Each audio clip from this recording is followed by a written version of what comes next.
बागेश्वर धाम क्या चाहते हैं?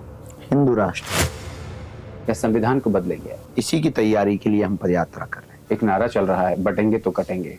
राजनीतिक बयान है तो कोई जवाब नहीं। 2 राज्यों में विधानसभा चुनाव है। किसी राजनीतिक पार्टी को लाभ मिलता है। हमारा भारत जो है वो गंगा जमुनी की तहजीब माना जाता था।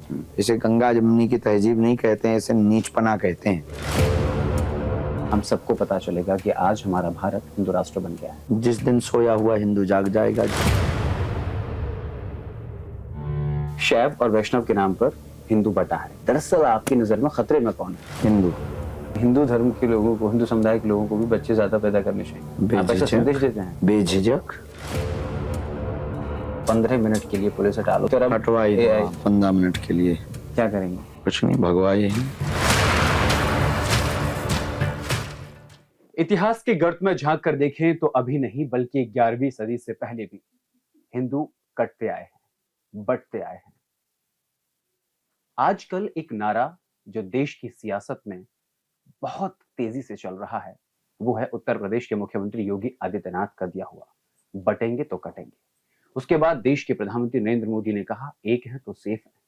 लेकिन इस नारे पर भी अलग अलग बातें जो है सामने आई। स्वामी अविमुक्तेश्वरानंद सरस्वती शंकराचार्य, उन्होंने कहा कि आखिर क्यों बटेंगे, किस लिए बटेंगे, किस कारण से बटेंगे, कौन बांटेगा।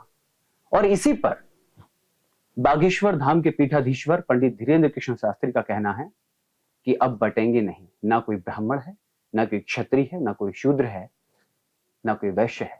अब सब एक हैं और सबको एक करने के लिए, उन सभी हिंदुओं की आवाज को बुलंद करने के लिए 21 नवंबर से हिंदू जागरण की लेकर एक पद यात्रा निकाल रहे हैं। वो यात्रा कैसे रहेगी, कहां कहां से निकलेगी, इन तमाम मुद्दों पर बातचीत करने के लिए आज हमारे साथ बागेश्वर धाम के पीठाधीश्वर पंडित धीरेन्द्र कृष्ण शास्त्री जी हमारे साथ मौजूद हैं। गुरु जी आपको प्रणाम और न्यूज इंडिया पर आपका बहुत बहुत स्वागत है। बहुत बहुत धन्यवाद न्यूज इंडिया के सभी दर्शकों को भी और आपको। बागेश्वर धाम शास्त्री, सनातन को सार्थक दिशा देने वाली एक आंधी है। लाखों करोड़ों आपके अनुयायी हैं। मेरा सीधा सवाल है, बागेश्वर धाम क्या चाहते हैं? हिंदू राष्ट्र, जातियों में एकता, वैमनस्यता दूर हो और गरीब दीनहीनों को उनका हक मिले और इस देश में कोई गरीब ना हो, कोई अशिक्षित ना हो, कोई रोगी ना हो, यही चाहते हैं। हिंदू राष्ट्र कैसे? सोच में, समाज में, या संविधान को बदलेंगे? विचार में। विचार में आज भी, विचार से फिर प्रचार में, प्रचार से फिर लोगों में, लोगों से फिर समाज में, समाज से फिर राज्य में, राज्य से फिर राष्ट्र में। लगातार आप देश को हिंदू राष्ट्र बनाने के लिए आवाज उठा रहे हैं, उठाते रहेंगे जी। लेकिन आप हिंदुओं को एकजुट करने की बात कर रहे हैं। हिंदू एकजुट कहाँ है? विश्व हिंदू परिषद की बात करें या फिर आचार्य गिरिराज किशोर की बात करें या फिर अशोक सिंघल की बात करें, ये लोग भी तो हिंदुओं को एकजुट करते आए हैं। लेकिन कहाँ हुए हिंदू एकजुट? हुए नहीं तो इसका मतलब ये नहीं कि होंगे नहीं जी। होंगे, इसी की तैयारी के लिए हम पदयात्रा कर रहे हैं जी। एक नारा चल रहा है, बटेंगे तो कटेंगे। राजनीतिक बयान है तो कोई जवाब नहीं जी। पर अगर किसी मठ के महंत का बयान है तो उचित है जी। लेकिन 2 बयान हैं। एक बयान ये भी आता है एक है तो सेफ है, दूसरा बयान बटेंगे तो कटेंगे। राजनीति पर किसी भी प्रकार से बयान नहीं, आप दोनों में से किस नारे को उचित मानते हैं? बटेंगे तो कटेंगे, छेड़ोगे तो छोड़ेंगे नहीं, ये तो तीसरा नारा हो गया। ये अपना खुद का है। तो बटेंगे तो कटेंगे या फिर एक है तो सेफ है, इसमें राजनीतियों पर कोई कमेंट नहीं। गुरुजी, कहीं ना कहीं ये जो नारा है, आप सही कह रहे हैं, बटेंगे तो कटेंगे वाला जो है वो राजनीति से ओतप्रोत है। और ये कहा जा रहा है कि इस नारे को संत समाज द्वारा मार्गदर्शन दिया जा रहा है और इसी नारे से ओतप्रोत होकर एक हिंदू जागरण सभा निकाली जा रही है, मंच का आयोजन किया जा रहा है और इसी नारे को लेकर ही पदयात्रा निकाली जा रही है। आखिर जब 2 राज्यों में विधानसभा चुनाव है और उत्तर प्रदेश में कई सीटों पर, 9 सीटों पर उपचुनाव होने हैं, ऐसे समय में इस यात्रा का आयोजन करना, क्या ये राजनीति से ओतप्रोत नहीं है? ऐसा लोगों का मानना है। पदयात्रा हमारी उत्तर प्रदेश में नहीं, मध्य प्रदेश में जी। और देश में कहीं ना कहीं चुनाव चलते ही रहते हैं। जी। विधानसभा के चुनाव ऑलरेडी हो चुके हैं, लोकसभा के चुनाव ऑलरेडी हो चुके हैं। हमने सोच समझ करके पदयात्रा रखी है। चुनाव के पहले रखते हैं तो किसी राजनीतिक पार्टी को लाभ मिलता है, चुनाव के बाद रख रहे हैं निश्चित रूप से ये हिंदुओं को जगाने के काम आएगी। बटेंगे तो कटेंगे जो नारा है वो उत्तर प्रदेश की सियासत से शुरू हुआ। आगरा में उत्तर प्रदेश के मुख्यमंत्री योगी आदित्यनाथ ने दिया, लेकिन इसकी गूंज महाराष्ट्र में और झारखंड में भी दिखाई दे रही है। तो आप कैसे मान रहे हैं कि मध्य प्रदेश में जो यात्रा निकलेगी उसकी आवाज महाराष्ट्र तक नहीं जाएगी, झारखंड तक नहीं जाएगी? हम जो पदयात्रा निकाल रहे हैं वो केवल महाराष्ट्र झारखंड में नहीं रुकेगी जी, वो पूरे देश के कोने कोने में जाएगी जी, क्योंकि ये राजनीतिक नहीं, जी, न किसी की राजनीति चमकाने के लिए नहीं, जी, न किसी पार्टी का सपोर्ट करने के लिए, ये हिंदुओं को जगाने के लिए और जातियों को मिटाने के लिए। जी, जी। गुरुजी, कुछ देखने को ये मिल रहा है कि जो हिंदू और मुस्लिमों का प्रेम है, हमारा भारत जो है वो गंगा जमुनी की तहजीब माना जाता था। अब कहीं ना कहीं ये खत्म हो रहा है और वैमनस्यता बढ़ गई है। आखिर क्यों? एक तरफ से गंगा जमुनी की तहजीब नहीं बहती है जी, दोनों तरफ से बहती है।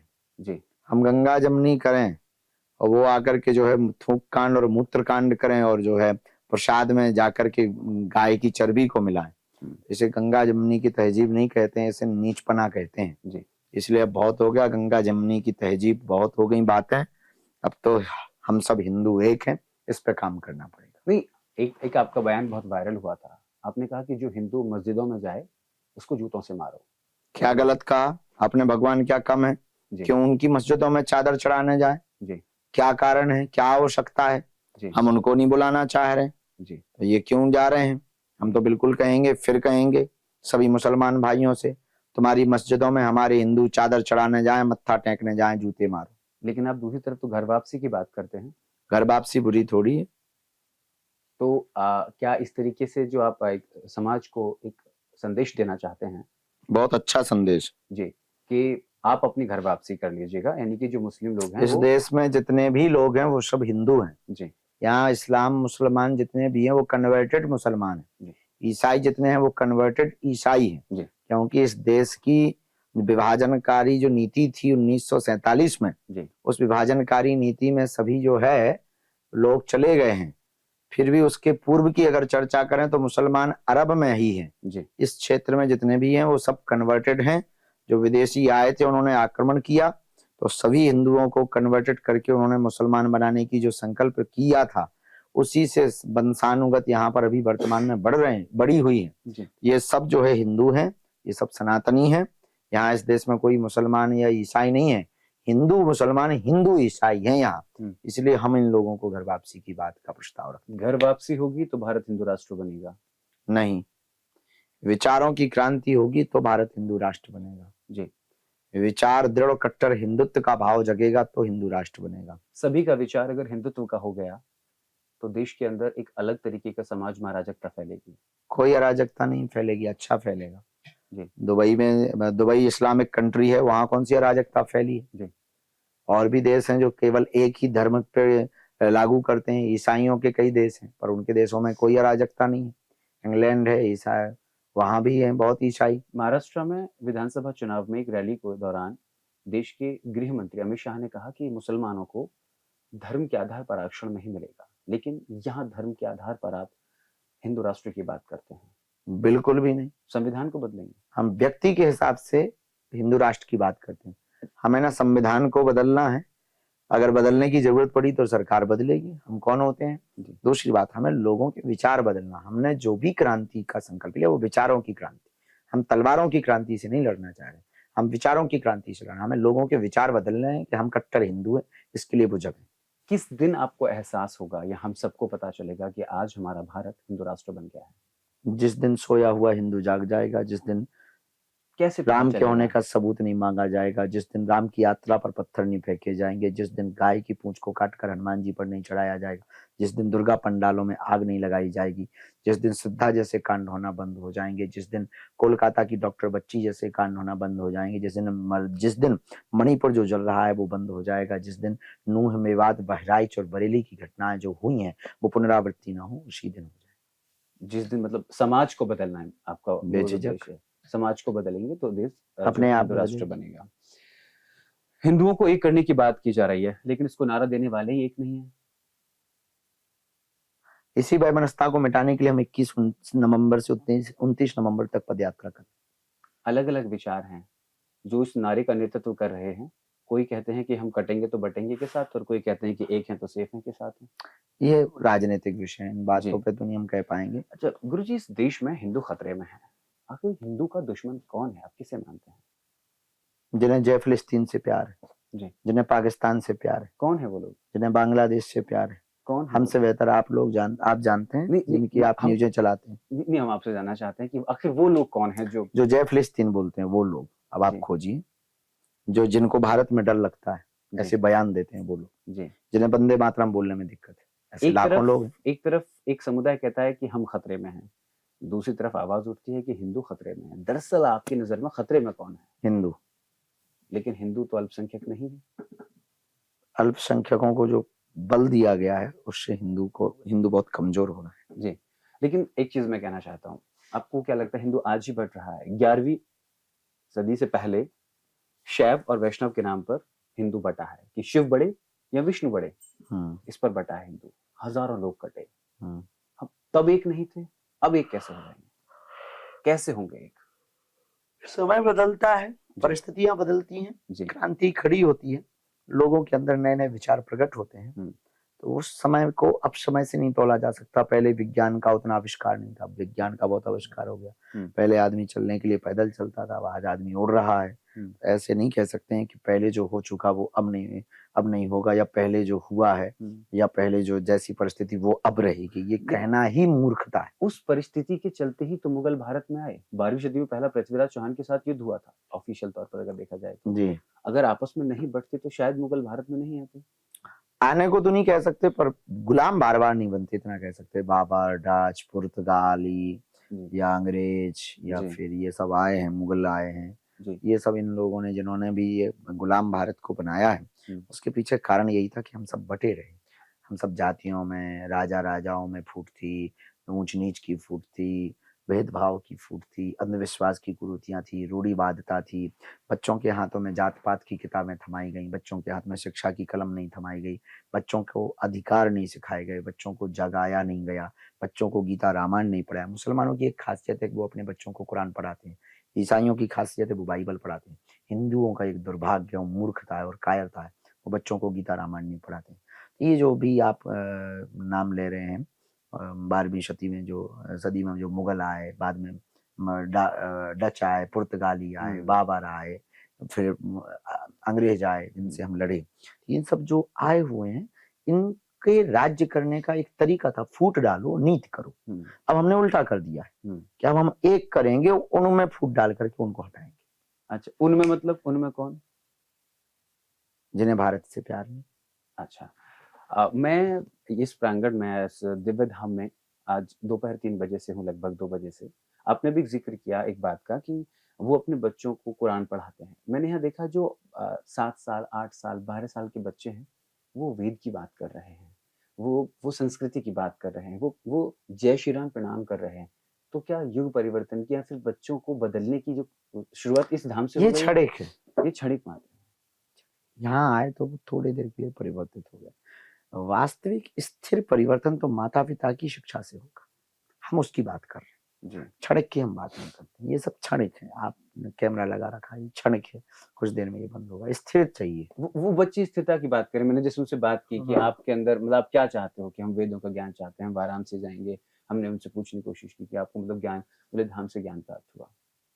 तो यही संदेश पूरे देखो, देश में। क्रांति तो हो रही है जी, बच्चों के अंदर लालसा तो जग रही है, पर इसके लिए अब हमें व्यवस्था देनी पड़ेगी। भारत की शिक्षा प्रणाली में पुनः गुरुकुलम पद्धति को प्रकट करना पड़ेगा। जी। किसी भी आंदोलन का नेतृत्व करने के लिए एक आवाज की जरूरत होती है, जो आवाज आप उठा रहे हैं। मैं जानना चाहता हूँ, जो 21 नवंबर से यात्रा शुरू होगी, उसका उद्देश्य क्या है? कहाँ तक जाएगा? सिर्फ जात पात से ऊपर उठना, जी, सिर्फ भेदभाव, ऊंच नीच, छुआछूत से ऊपर उठना। सिर्फ मध्य प्रदेश में निकाली जाएगी अभी वर्तमान में। उसके बाद आगे का क्या प्लान है? दिल्ली से वृंदावन, जी, लखनऊ से अयोध्या, जी, बेलूर से तिरुपति बालाजी। जी। 4 हो जाएंगे, फिर आपको मिलेंगे। जब वृंदावन आप पहुंचेंगे तो वहाँ मथुरा जन्मभूमि विवाद चल रहा है। अयोध्या तो झांकी, मथुरा काशी हमारी, क्या अब मथुरा की बारी? मान लीजिए, उसमें कोई बुराई बड़ी बात थोड़ी है, हमारी है तो है। जी। अच्छा, देश में हिंदुओं को एक करने के लिए एक और चीज है कि एक एक एक नेतृत्व की जरूरत होगी। देश में कितने अखाड़े हैं गुरुजी? क्या वो अखाड़े एक हैं? यहाँ तक कि 4 शंकराचार्य हैं। चारों शंकराचार्य एक साथ, एक मुद्दे पर, एक मंच पर, एक जगह नहीं आते हैं। इसका उदाहरण आपने 22 जनवरी को जब एक उन्होंने बाप के श्री 4 बेटा नहीं आते हैं। नहीं, वो एक विचार सबके अलग अलग ही होते हैं। जी, एक लेकिन विचार हो जाए तो जीने का मजा खत्म हो क्या जाए। विचार एक नहीं हो सकता? विचार एक हो ही नहीं सकते, जीने का मजा खत्म। विचारधारा एक हो सकती है, जी, भले ही उनके विचार अलग अलग है, पर जी। विचारधारा सनातन है। नहीं, किसी का गौ प्रकल्प है, किसी का विद्या प्रकल्प है तो सब सनातन जैसे के ही अंश। जैसे 22 जनवरी को लेकर के शंकराचार्यों का मत था कि ये तारीख उचित नहीं है, अनुचित है। देखिए, वो राजनीतिक बातें हो गई थी उस वक्त, जी, किसी पार्टी विशेष को लेकर के ऐसी बातें की जा रही थी। जी, खैर, क्यों कह रहे थे हम शंकराचार्यों पर कोई प्रश्न चिन्ह थोड़ी उठा सकते। जी। वक्फ बोर्ड को लेकर संशोधन किया जा रहा है, क्या ये उचित है? वो कह रहे हैं कि आप और हमारे पहले हो जाना चाहिए था। नहीं, वो ये कह रहे हैं कि आप हमारे कानून में दखल-अंदाज़ी ज़बरदस्ती कर रहे हैं। जो पहले से चला आ रहा है वो ठीक है। इसको लेकर देश आवाज़ भी उठ रही है। के कानून से बड़ा किसी का कानून नहीं होता है, और अगर ना मान रहे हो तो ये देश की कानून में आप दखल अंदाजी कर रहे हो, ये राष्ट्रद्रोह है। वक्फ बोर्ड के संशोधन में अगर विरोध करना राष्ट्रद्रोह है। खत्म होना चाहिए या सनातन का बोर्ड बनना चाहिए। हाँ, मेरा अगला सवाल वही है कि सनातन बोर्ड को लेके धर्म संसद का आयोजन किया गया। आपको क्या लगता है बनना चाहिए? बन ही जाना चाहिए। हुँ। अगर ये भी वक्फ बोर्ड की तरह काम करता है तो? बहुत अच्छा है। किसी भी ज़मीन को अपना बताना, धर्म हिंदुओं को हमारा मंदिर सनातन धर्म ऐसा बताता ही नहीं, वरना अभी तक बोर्ड नहीं बन जाता। जी। तो इसमें रुकावट कहाँ आपको लग रही है सनातन धर्म हिंदुओं की कायरता, आप लोगों का एक पक्षीकरण। नहीं, हम तो सनातन को लेकर के आपसे लगातार बात कर रहे हैं और मीडिया के ज़रिए जितना लोगों तक पहुँचाई जा सकती है चीज़ें वो पहुँचा रहे हैं, दोनों बयानों को पहुँचा रहे हैं। लेकिन सबसे बड़ी बात ये है कि सनातन बोर्ड को लेकर के अलग-अलग तरीके की चीज़ें चल रही हैं। वक्फ बोर्ड का अपना कानून है, अपनी चीज़ें हैं और वो अपने ही यहाँ सुनवाई करते हैं। सनातन इस बोर्ड देश इसकी आवाज़ प्रसादम में मिलावट के बाद से उठी। इस उसको सुनने के देश बाद के आपको कैसा लगा? संविधान से बड़ा कोई संविधान नहीं। जी। एक देश तो एक कानून, एक तिरंगा, हुँ। एक राष्ट्रगीत, एक राष्ट्रगान। लेकिन जो नारा गुरुदेव आप दे रहे हैं, एक देश, एक कानून, एक नारा, ये तो राजनीति है। सरकार भी यही बात बोलती है। एक देश, एक कानून, वन नेशन वन इलेक्शन की हम बात ये करती है। नारा नहीं दे रहे हैं, जी, हम वक्फ बोर्ड पर आपको विचार बता रहे हैं जी गुरुजी। कि एक कानून, एक देश, यही चलेगा। एक ही देश में 2 कानून नहीं चलेंगे। जी। अब वो कहते हैं कि हमारी कोर्ट अलग है हुँ, और इधर की कोर्ट अलग है, हुँ। या तो ये वाली कोर्ट बंद हो या वो वाली कोर्ट बंद हो। जी, भ्रमित होंगे, हुँ, इससे फिर एक पक्षीय होगा और हिंदुओं के साथ गलत होगा। हुँ। सनातन बोर्ड का काम क्या होगा? मंदिरों का संरक्षण, जी, गुरुकुलम की स्थापनाएं, जी, गौ संरक्षण, जी, गौ माता के प्रति उदारता, जी, राज्य माता अथवा राष्ट्रमाता घोषणा करने के लिए कार्य, जी, वैदिक सनातन संस्कृति का प्रसार एवं मठ मंदिर साधु संत मठाधीशों की रक्षा जी। और सनातन को आगे बढ़ाना। इसमें एकजुटता नहीं दिख रही है। कोई अपना अलग मत रखते हैं, शंकराचार्य अपना अलग मत रखते हैं। वो कहते हैं कि अगर उनका सनातन बोर्ड होगा, ये हमारा सनातन बोर्ड नहीं होगा। तो जब तक तमाम संत समाज एक मंच पर एक साथ सनातन होते हैं, तो शब्द सबका है ना। सबका है। लेकिन तो वक्फ बोर्ड एक है, वक्फ बोर्ड दूसरे नहीं। लेकिन यहाँ सभी संतों नहीं, की यहाँ जो 2 सनातन वोट थोड़ी चाहते। हाँ, वही। लेकिन आवाज़ उठ रही है। आप उस पर क्या कहना चाहते हैं? 2 सनातन। एक ही सनातन तो शब्द ही एक है ना। तमाम संतों को एक छत्र के नीचे आना चाहिए। अब ऐसे समय में नहीं आएंगे तो ये जल्दी फिर से भारत को पाकिस्तान बनते देखेंगे। यानी कि एक बड़ी बात बागेश्वर धाम सरकार कह रहे हैं कि अगर सभी जो संत हैं, वो एक सनातन बोर्ड के साथ नहीं आए, तो भारत फिर से पाकिस्तान बन जाएगा। सनातन के छत्र के छाया के साथ अगर नहीं आए तो तो अखाड़े हैं देश के अंदर, कई अखाड़े हैं। वो अखाड़े एक नहीं हो पा रहे हैं। सनातन बोर्ड एक कैसे हो नहीं पाएगा? नहीं एक नहीं, आप देख रहे हैं कि अभी कुछ दिन पहले महाकुंभ को लेकर चर्चा चल रही थी। 2 अखाड़ों के संत में आपस में छोटी मोटी बातें होती रहती हैं। बहुत जी, लाखों साधु हैं, जी, ऐसी तो बुराइयां खोजेंगे तो हजारों में नहीं। जी। हमको एक संस्कृति सिखाई जाती है, पतिव्रता, पत्नीव्रता। ऐसे में मंदिरों की तरफ हम जाते हैं, तो हमें राधा के साथ कृष्ण के साथ राधा नज़र आती है, रुक्मिणी क्यों नहीं? इस पर आपका क्या कहना है?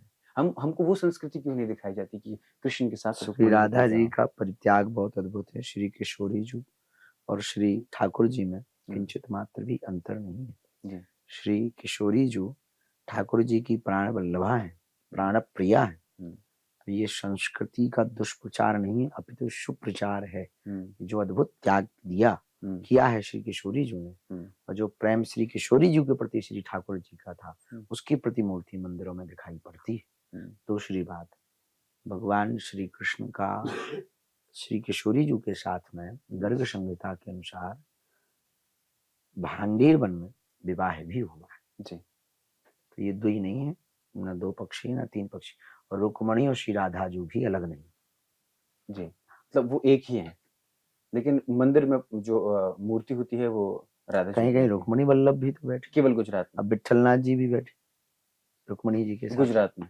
विठलनाथ जी महाराष्ट्र में जी, विठलनाथ जी महाराष्ट्र में, तो अब वो भी रुक्मणी जी के साथ में बैठे जी। ऐसा नहीं। गुरु जी, देश के अंदर पिछले कुछ दिनों में घटी हुई घटनाओं पर अब चर्चा कर लेते हैं। प्रसादम में मिलावट देखने को मिली, जब आपने पहली बार सुना कैसा लगा? कि मतलब इसका आपने क्या उपाय निकाला कि बस बहुत हुआ सनातन के साथ खिलवाड़, अब नहीं बर्दाश्त होगा? इसीलिए तो पदयात्रा कर रहे जी, पदयात्रा के जरिए मंदिरों में प्रसाद बंटना तो बंद नहीं होगा, पर धर्म विरोधियों का षड्यंत्र हिला करके माने जी। लेकिन वहां पर जो ये काम कर रहे थे वो अपने ही धर्म से थे, सनातनी थे, उसके पीठ पीछे कोई और था जी। दूसरी मैं अगर बात का जिक्र करूं तो अपने धर्मांतरण पर काफी हद तक रोक लगा दी है, लेकिन उसके बाद थूक जिहाद, लव जिहाद, लैंड जिहाद, मूत्र जिहाद, देश के बुनियादी ढांचे को धमकी के जरिए परेशान करने की जो प्रयास किया गया है, इस पर रोक कैसे लगेगी? अभी इस देश में राष्ट्र द्रोह के प्रति कार्य करने वाले लोगों को और कठोर दंड की आवश्यकता है जी। तो हो जाएगा। क्या मतलब जैसे अभी किसी ने थूक जिहाद किया या फिर किसी ने मूत्रकांड किया, जैसे उसको मौके पर सजा दी जाए या कानून के पर छोड़ दिया जाए? नहीं, सजा तो कानून के अंतर्गत देनी चाहिए जी, लेकिन लोगों का इलाज कठोर कर दिया जाए। इलाज क्या है? इलाज तो यही कठोर किया जाए ताकि भय हो जाए। जी। देश में हिंदू आबादी अब घनत्व जो वो कम हो रहा है, मुस्लिम आबादी घनत्व बढ़ रहा है, क्या करना चाहिए? बच्चे बढ़ाए। कौन? हिंदू। लेकिन एक तरफ तो आवाज ये उठती है कि देश की पॉपुलेशन बढ़ रही है, तो उनकी तरफ से भी तो बढ़ रही है। किन की तरफ से? लॉ आए या तो बच्चे दो ही अच्छे, नहीं तो फिर चच्चे के बच्चे 30 क्यों अच्छे? तो मतलब हिंदू धर्म के लोगों को, हिंदू समुदाय के लोगों को भी बच्चे ज्यादा पैदा करने चाहिए, आप ऐसा संदेश देते हैं? बेझिझक। महाराज जी, ये जो आप संदेश दे रहे हैं कि एक तरफ आप कह रहे हैं कि बच्चे दो ही अच्छे, दूसरी तरफ आप कह रहे हैं ज्यादा बच्चे, आपका अपना मत क्या है? मत हमने दोनों पक्ष बताए हैं जी। सरकार कहती है बच्चे दो ही अच्छे, पर हमने ये कहा है कि फिर सबके लिए कानून समान होगा। जी। अब चच्चे के बच्चे 30 अच्छे, और इधर कहते हैं बच्चे दो ही अच्छे। कानून जल्दी आवे जी, या फिर हिंदू समाज अपनी संख्या को बढ़े। गुरु जी, अभी कुछ दिन पहले एक बार फिर से गजवा हिंद को लेकर आवाज उठी है और कहा कि 15 मिनट के लिए पुलिस हटा लो। 2012 में भी अकबरुद्दीन ने ये बात कही, तो अब हटवा ही दो आप। जी, आप हटवा दो 15 मिनट के लिए। क्या करेंगे? कुछ नहीं, भगवाए हिंद। मतलब गजवाए हिंद का पलटवार भगवाए हिंद कैसे संभव है? जैसे उन्होंने कहा है वो हम करके बताएं। मतलब आज बागेश्वर धाम शास्त्री बड़ी बातें कह रहे हैं आप गिरीन्द्र पंडित जी। एक उन्होंने कहा कि अगर सनातन एक साथ नहीं आए तो भारत फिर से पाकिस्तान बनेगा। दूसरी बात क्या है, गजवा हिंद का पलटवार भगवाए हिंद। तो आप ये कह रहे हैं कि 15 मिनट के लिए देश की पुलिस हटा ली जाए? नहीं, तो ये तो उन्होंने कहा है। हाँ, उन्होंने कहा है, फिर तो उस पर आपका क्या पलटवार है? सरकार को एक बार उन्हें मौका देना चाहिए, फिर हमें भी देना चाहिए। जी, तो क्या होगा बताएंगे समय, पहले समय मौका नहीं। आपने अभी कहा आपने भगवाए हिंद। हाँ, भगवाए पहले दे फिर बताएंगे। जी, तो मतलब 15 मिनट के लिए पुलिस हटा ली जाए। गुरुजी, आपके कुछ बयान है उन पर और चर्चा कर लेते हैं। आपने कहा कि हवस का पुजारी क्यों, हवस का मौलवी क्यों नहीं? इसका खुल के बताइए। हवस उर्दू शब्द है। जी। पुजारी प्रायोजित तरीके से हिंदुओं को नीचा दिखाने के लिए हिंदुओं के सम्मानीय पद का तिरस्कार, जी, शब्द को तिरस्कार करने के लिए पुजारी जोड़ा गया। जी, इसलिए हमने इस देश के लोगों को नई आंख दी जी, कि अगर हवस का पुजारी हो सकता तो हवस का मौलवी क्यों नहीं हो सकता। जी। हवस का हाजी भी तो हो सकता है, हम्म, हवस का पादरी भी तो हो सकता है। हम्म, कुछ लोगों को मिर्ची लग गई, जी लग गई तो हम क्या करें। जी। आखिरी सवाल मेरा, आखिरी बस 2 सवाल। उसमें ये है कि ये कहा जा रहा है कि जब से पंडित धीरेन्द्र कृष्ण शास्त्री सोशल मीडिया पर छाए हुए हैं, उसके बाद से हिंदू और मुस्लिमों के प्रेम जो है वो कहीं ना कहीं कम हुआ है, क्योंकि वो सिर्फ और सिर्फ अलगाव की बात करते हैं, वो फूट डालने की बात करते हैं, उनके बयान जो होते हैं वो भड़काऊ होते हैं। ये किसने कहा? आपसे किसी ने कहा कि आपने कहा है? जी आपने कहा या आपसे किसी ने कहा? नहीं, अक्सर ये आवाज सोशल मीडिया पर उठती है, हम जब चर्चा करते जो हैं तो वो उसमें कह रहे हैं वो मूर्ख लोग हैं। जी उनको असुद्दीन ओवैसी, जी तौकीर रजा, इन लोगों के बयान नहीं सुनाई देते जो जी शर्तन से जुदा करने की बात करते हैं, जी ये दिल मिलाने की बात करते हैं। जी जो 15 मिनट दे दो रूह कांप जाएगी ऐसे बयान जी देते हैं, जी ये दिल मिलाने की बात करते हैं। जी नो, एक तरफा बातें हैं, हमने कभी भी ऐसी बातें नहीं बोली बल्कि आज तक। जी अब वो कहते हैं कि धीरेन्द्र शास्त्री जी अलग करने की बात नहीं, जी तो जोड़ने के लिए ही है, बस घर वापसी की तैयारी करवा रहे हैं जी। सबकी। न्यूज इंडिया के माध्यम से आप देशवासियों को क्या संदेश देना चाहते हैं हिंदू एकता को लेकर के, अपनी यात्रा को लेकर के? जात पात की करो विदाई, हम सब हिंदू भाई भाई। हमें भारत को अगर बचाना है तो जात पात से ऊपर आना है। तो ये थे हमारे साथ बागेश्वर धाम के पीठाधीश्वर पंडित धीरेन्द्र कृष्ण शास्त्री, जिन्होंने प्रमुखता से अपनी बात रखी और जो ये देश के अंदर चल रहा है उन तमाम मुद्दों पर बेबाकी से अपनी राय रखी, जिसके लिए वो जाने जाते हैं।